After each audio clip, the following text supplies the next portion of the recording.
Ano eh. Dito po sir, asa mo ato? Diya may balay sir, diya sa kuan nya pag kuan daghan mo mong iro. Ang ikargang mga iro dito sa multicab nya, di na mo multicab, di na kakuan sila tagani nagtubig. Langoy mi di padung sa si inyo. Si inyo mo lang diha. Diha oh. Diha min bakwit. Ang langoy mo sir? Ang langoy ay taga ani nagtubig. Taas kaya ang tubig. Taas na kayo. Kuni asa man ang mga responder? Wa may kuan de sir, wa may na kuan gid dire.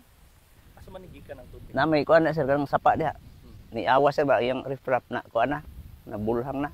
Naguba ang riprap. Tugay nang punang kuan na gud. Karon na kuan na gid kusog-kusog ang paha mo nang tubig man ay lakto dire. Ni awas na lang gyud siya. Awas. Pagkauman ato sir, pila mo kabok sa pamilya gani? Kuan na mi sir, upat. Upat. Tapos na may Mga iro ano 14 ka buok.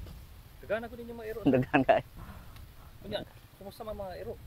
Na okay ra sir. Nang uban nadaan man uban ng langoy ra pud. Nang sangit ra ning mga pareha nani, nagpahuway sila. Kamo sir, nagutsa man mo ato ni asa may kat ninyo ato? Naggunit namin ng mga saging sir. Kaning kuan na lukaya nakatabang ni may among nagunitan. Pag kuan ay nahinay mi ari. Ana. Pag kuan ray ni tapo na mi ari sir ba. Ginahinay sige gunit. Ang inyo panawagan. Nalanta mi kanang panawagan tabi sa among kuan labi na sa mong balay pud nga. Wa na may gamit, ug nagali makatabang na mo diri sa amo ring kuan man ni makulada ni amo ug nagali malumog kasing-kasing makaari na mo diri maka pangayo mi og gamay tabang ba. Bisa manuog lang.